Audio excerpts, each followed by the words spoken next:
Hey, my friend. Welcome back to the Slow English podcast. Today, we'll have a conversation with Hannah. This will help you build confidence and foundational skills in a fun and engaging way. Let's begin. Good morning.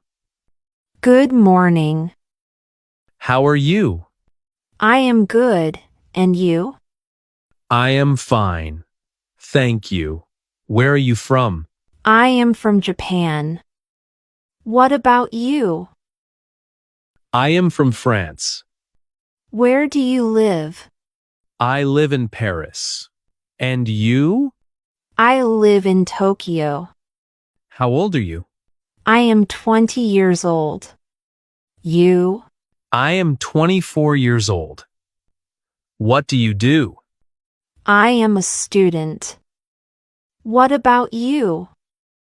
I work at the hospital. Do you have any siblings? Yes, I have an older sister. What about you? I have two brothers. Great. Do you like to travel? Yes, I love traveling. What is your favorite food? I love sushi.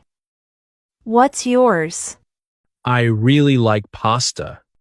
Do you have any pets? Yes, I have a cat. Do you? No, I don't have any pets. What do you like to do in your free time? I like to read books and watch movies. What kind of music do you like? I enjoy classical music. Can you speak any other languages? Yes, I can speak Japanese and English. What about you? I can speak French and a little bit of Spanish.